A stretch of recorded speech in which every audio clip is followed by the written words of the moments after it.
नमस्कार दोस्तों, हमारे राजस्थान सुपरफास्ट न्यूज चैनल में आप सभी का स्वागत है। राजस्थान की हर बड़ी खबर को सबसे पहले देखने के लिए हमारे चैनल को सब्सक्राइब कर लें, साथ ही साथ बेल आइकन दबा लें, जिससे आपको हर खबर सबसे पहले मिल सके। 4 जिलों में सर्द हवाओं के बीच चल रही मतगणना से बीजेपी कांग्रेस में गरमा रही सियासत। राजस्थान में पड़ रही कड़ाके की सर्दी के बीच प्रदेश में आज राजनीतिक गर्माहट बनी हुई है। राजस्थान के कोटा, बारां, श्रीगंगानगर और करौली जिले में हुई पंचायती राज संस्थाओं के चुनाव के बाद आज मतगणना हो रही है। शीतलहर को देखते हुए चुनाव आयोग ने मतगणना का समय बदलकर सुबह 11 बजे से कर दिया था। चारों जिलों से मतगणना 11 बजे शुरू हो चुकी थी। मतगणना शुरू होने के बाद प्रारंभिक रुझान आने शुरू हो गए। पहले पंचायत समिति सदस्यों की और उसके बाद जिला परिषद सदस्यों के वोटों की गिनती होगी। आनंदपाल गैंग ने फिर उठाया सिर, सरकारी वकील को दी धमकी। आनंदपाल गैंग ने फिर से सिर उठाना शुरू कर दिया है। ताजा मामला आनंदपाल गैंग की ओर से एक सरकारी वकील से 10 लाख रुपए की रंगदारी मांगने का आया है। सुजानगढ़ एडीजे न्यायालय के अपर लोक अभियोजक एडवोकेट करड़ीदान चारण ने इस संबंध में मामला दर्ज कराया है। उन्होंने एक व्यक्ति पर धमकी देने का आरोप लगाया। पुलिस को दी गई रिपोर्ट में सरकारी अधिवक्ता ने बताया, धमकी देने वाले ने खुद को आनंदपाल गैंग का आदमी बताया है। इस घटना के बाद वकील ने पुलिस से सुरक्षा मुहैया कराने की मांग की है। आनंदपाल भले ही खुद पुलिस एनकाउंटर में मारा जा चुका, लेकिन फिर से उसकी गैंग सक्रिय होने लग गई है। भारतीय नागरिक के शव को रूस में दफनाने की अनुमति नहीं दी जाए, सरकार पर बढ़ा दबाव। राजस्थान हाईकोर्ट जोधपुर ने उदयपुर निवासी दिवंगत हितेंद्र गरसिया के शव को रूस में दफनाने के निर्णय पर भारत सरकार को अपनी स्वीकृति देने पर रोक लगा दी है। इसके साथ ही भारत सरकार के विदेश सचिव को निर्देश दिए हैं, वे विदेश मंत्री को अवगत कराकर कूटनीतिक स्तर पर इस मामले के समाधान के लिए रास्ता तलाशे।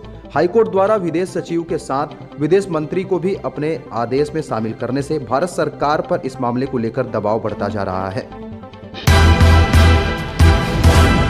पुलिस पर गाड़ी चढ़ाकर डोडा पोस्ट तस्कर को छुड़ा ले गए बदमाश। राजस्थान के नागौर जिले में बेलगाम हुए बदमाशों ने पुलिस पर हमला कर अपने साथी तस्कर को छुड़ा लिया। नागौर के ख्यूसर थाना इलाके में हुई इस सनसनीखेज वारदात में आरोपियों ने तस्कर को छुड़ाने के लिए पुलिस पर गाड़ी चढ़ा दी, जिससे 4 पुलिसकर्मी घायल हो चुके हैं। पुलिसकर्मियों को स्थानीय अस्पताल में इलाज के लिए ले जाया गया है। घटना की जानकारी मिलने के बाद पुलिस महकमे में हड़कंप मच गया। छुड़ाए गए तस्कर और वारदात को अंजाम देने वाले आरोपियों का अभी तक पता नहीं चल पाया है। पुलिस उनकी तलाश में जुट चुकी है। राजस्थान छत्तीसगढ़ में थी तकरार, सोनिया तक पहुंच गई रार। कोयले को लेकर 2 कांग्रेस शासित राज्य सरकारें की जंग में उत्तर प्रदेश की योगी सरकार ने संकट मोचक की भूमिका निभाई है। दरअसल 2 कांग्रेस शासित सरकारों की जंग में राजस्थान में बिजली संकट खड़ा हो गया। इसकी वजह है कि छत्तीसगढ़ की भूपेश बघेल सरकार ने राजस्थान की गहलोत सरकार को छत्तीसगढ़ के परसा कोल ब्लॉक्स में खनन की मंजूरी देने से इनकार कर दिया। ऐसे में राजस्थान में गहराते बिजली संकट के बीच योगी सरकार मददगार बनकर सामने आई और राजस्थान सरकार को 700 मेगावाट बिजली उधार दी। शादीशुदा प्रेमिका से मिलने दिल्ली से जयपुर आया प्रेमी, पति को पता चला तो चाकू से गोद डाला।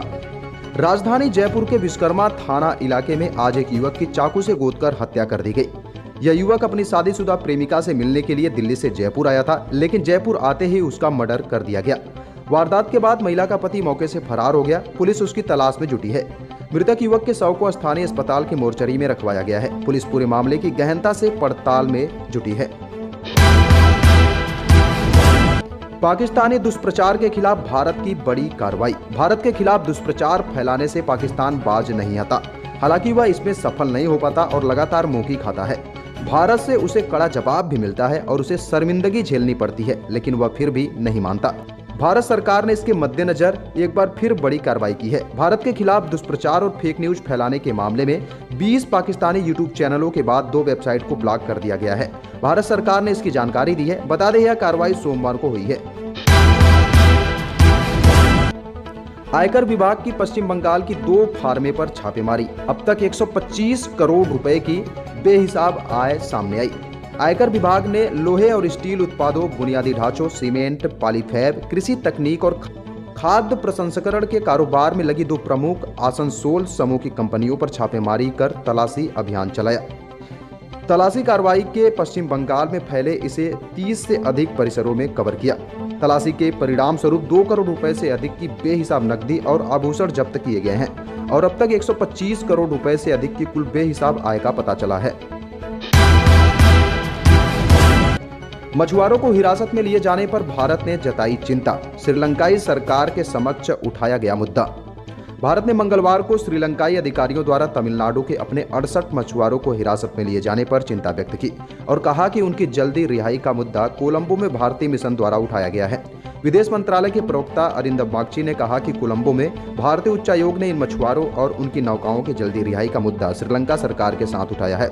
उन्होंने कहा कि हम 18 से 20 दिसंबर के बीच श्रीलंकाई अधिकारियों द्वारा तमिलनाडु से भारतीय मछुआरों को हिरासत में लिए जाने से चिंतित है। हमारी जानकारी के अनुसार 68 मछुआरों और 10 नौकाओं को हिरासत में लिया गया है। देश में तेजी से फैल रहा ओमिक्रॉन, 200 से अधिक मामले आ चुके हैं। देश में कोरोना संक्रमण के सामान्य मामले कम हो रहे हैं, सक्रिय मामलों में भी लगातार गिरावट जारी है, लेकिन ओमिक्रॉन वेरिएंट के मामले बढ़ते जा रहे हैं, जो चिंता का प्रमुख कारण है। केंद्रीय स्वास्थ्य मंत्रालय की तरफ से मंगलवार को जारी आंकड़ों के मुताबिक देश में ओमिक्रॉन के कुल मामलों की संख्या 200 को पार कर चुकी है। हालांकि इनमें से 77 मरीज ठीक भी हो चुके हैं। अब तक 12 राज्यों और केंद्र शासित प्रदेशों में ओमिक्रॉन के मामले सामने आ चुके हैं।